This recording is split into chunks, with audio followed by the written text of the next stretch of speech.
द्वितीय अध्याय 56वां श्लोक। दुखेषु अनुद्विग्न मना सुखेषु विगत स्पृह वीत राग भय क्रोधः स्थित धीर मुनि उच्यते। अर्जुन ने तो स्थित प्रज्ञ कैसे बोलता है, ऐसा क्रिया की प्रधानता को लेकर प्रश्न किया था, पर भगवान भाव की प्रधानता को लेकर उत्तर देते हैं, क्योंकि क्रियाओं में भाव ही मुख्य है। क्रिया मात्र भाव पूर्वक ही होती है। भाव बदलने से क्रिया बदल जाती है, अर्थात बाहर से क्रिया वैसे ही दिखने पर भी वास्तव में क्रिया वैसे नहीं रहती। उसी भाव की बात भगवान यहाँ कह रहे हैं। दुखेषु अनुद्विग्न मनः, अर्थात दुखों की संभावना और उनकी प्राप्ति होने पर भी जिसके मन में उद्वेग नहीं होता, अर्थात कर्तव्य कर्म करते समय कर्म करने में बाधा लग जाना, निंदा अपमान होना, कर्म का फल प्रतिकूल होना आदि आदि प्रतिकूलताएं आने पर भी उसके मन में उद्वेग नहीं होता। कर्मयोगी के मन में उद्वेग हलचल न होने का कारण यह है कि उसका मुख्य कर्तव्य होता है दूसरों के हित के लिए कर्म करना, कर्मों को सांगोपांग करना, कर्मों के फल में कहीं आसक्ति ममता कामना न हो जाए इस विषय में सावधान रहना।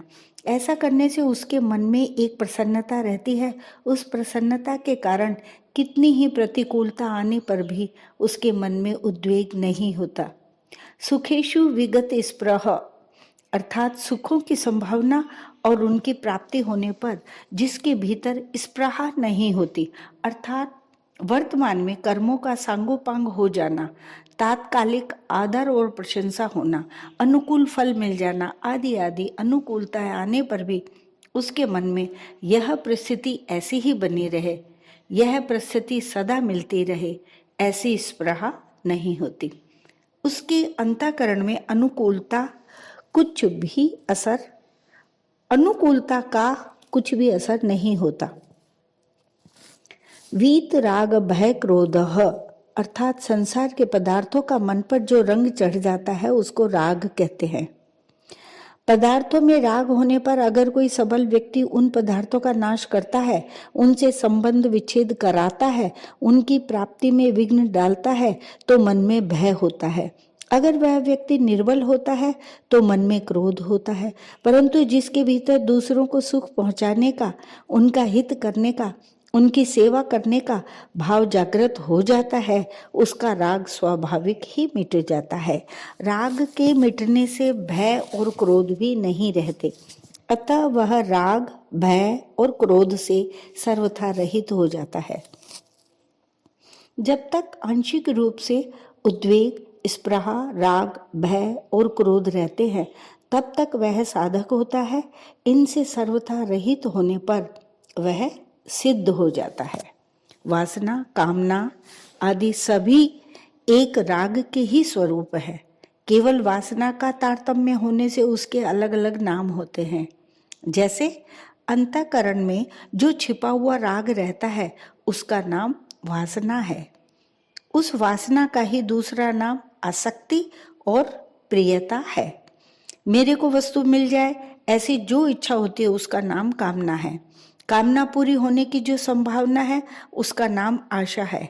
कामना पूरी होने पर भी पदार्थों के बढ़ने की तथा पदार्थों के और मिलने की जो इच्छा होती है उसका नाम लोभ है।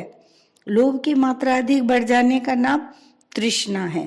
तात्पर्य है कि उत्पत्ति विनाशशील पदार्थों में जो खिंचाव है,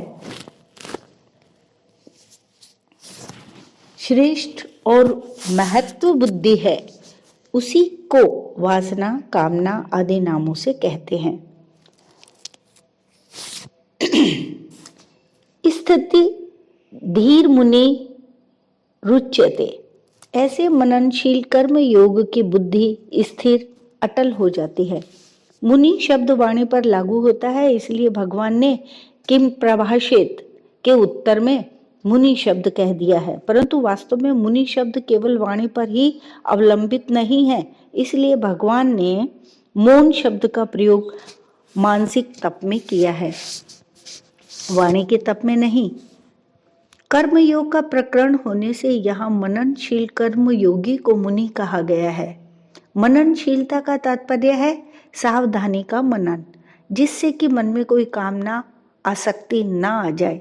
निरंतर अनासक्त रहना ही सिद्ध कर्मयोगी की सावधानी है, क्योंकि पहले साधक अवस्था में उसकी ऐसी सावधानी रही है और इसी से वह परमात्म तत्व को प्राप्त हुआ है। 47वां श्लोक। यह सर्वत्र अनभिस्नेह तत्प्राप्य शुभा अशुभम न अभिनंदति न द्वेष्टि तस्य प्रज्ञा प्रतिष्ठिता। पूर्व श्लोक में तो भगवान ने कर्तव्य कर्म करते हुए निर्विकार रहने की बात बताई। अब इस श्लोक में कर्मों के अनुसार प्राप्त होने वाली अनुकूल प्रतिकूल परिस्थितियों में सम निर्विकार रहने की बात बताते हैं।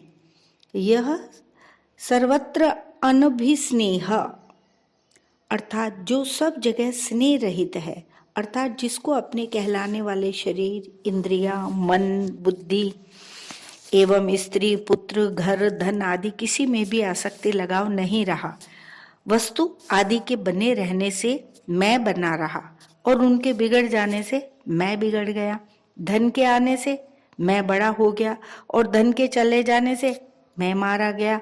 यह जो वस्तु आदि में एकात्मता की तरह स्नेह है, उसका नाम अभिस्नेह है। स्थित प्रज्ञ कर्म योगी का किसी भी वस्तु आदि में यह अभिस्नेह बिल्कुल नहीं रहता। बाहर से वस्तु, व्यक्ति, पदार्थ आदि का संयोग रहते हुए भी वह भीतर से सर्वथा निर्लिप्त रहता है। तत्प्राप्य शुभाशुभम न अभिनंदति न द्वेष्टि, अर्थात जब उस मनुष्य के सामने प्रारब्धवशात शुभ अशुभ, शोभनीय अशोभनीय, अच्छी मंदी, अनुकूल प्रतिकूल परिस्थिति आती है, तब वह अनुकूल परिस्थिति को लेकर अभिनंदित नहीं होता और प्रतिकूल परिस्थिति को लेकर द्वेष नहीं करता। अनुकूल परिस्थिति को लेकर मन में जो प्रसन्नता आती है और वाणी से भी प्रसन्नता प्रकट की जाती है तथा बाहर से भी उत्सव मनाया जाता है, यह उस परिस्थिति का अभिनंदन करना है।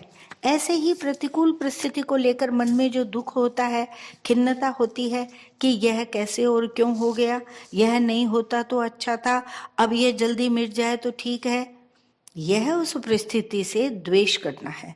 सर्वत्र स्नेह रहित निर्लिप्त हुआ मनुष्य अनुकूलता को लेकर अभिनंदन नहीं करता और प्रतिकूलता को लेकर द्वेष नहीं करता।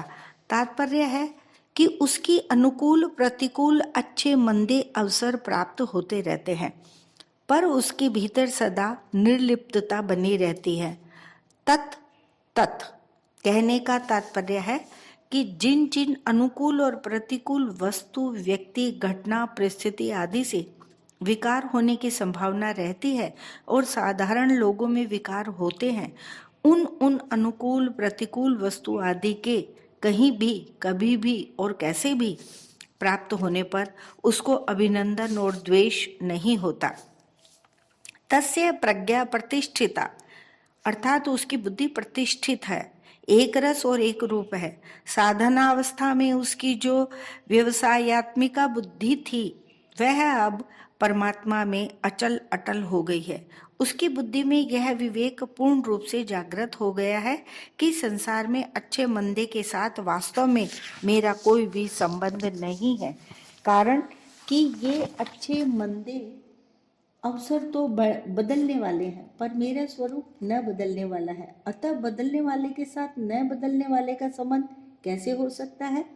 वास्तव में देखा जाए तो फर्क न तो स्वरूप में पड़ता है और न शरीर, इंद्रियां, मन, बुद्धि में, कारण कि अपना जो स्वरूप है उसमें कभी किंचित मात्र भी कोई परिवर्तन नहीं होता और प्रकृति तथा प्रकृति के कार्य, शरीर आदि स्वाभाविक ही बदलते रहते हैं।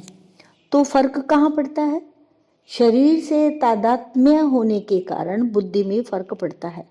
जब यह तादात्म्य मिट जाता है तब बुद्धि में जो फर्क पड़ता था वह मिट जाता है और बुद्धि प्रतिष्ठित हो जाती है। दूसरा भाव यह है कि किसी की बुद्धि कितनी ही तेज क्यों न हो और वह अपनी बुद्धि से परमात्मा के विषय में कितना ही विचार क्यों न करता हो, पर वह परमात्मा को अपनी बुद्धि के अंतर्गत नहीं ला सकता। कारण कि बुद्धि सीमित है और परमात्मा असीम अनंत है। परंतु उस असीम परमात्मा में जब बुद्धि लीन हो जाती है, तब उस सीमित बुद्धि में परमात्मा के सिवाय दूसरी कोई सत्ता ही नहीं रहती। यही बुद्धि का परमात्मा में प्रतिष्ठित होना है। कर्मयोगी क्रियाशील होता है। अतः भगवान ने 56वें श्लोक में क्रिया की सिद्धि असिद्धि में अस्पृहा और उद्वेग रहित होने की बात कही तथा इस श्लोक में प्रारब्ध के अनुसार अपने आप अनुकूल प्रतिकूल परिस्थिति के प्राप्त होने पर अभिनंदन और द्वेष से रहित होने की बात कहते हैं। अब भगवान आगे के श्लोक से स्थित प्रज्ञा कैसे बैठता है, इस तीसरे प्रश्न का उत्तर आरंभ करते हैं।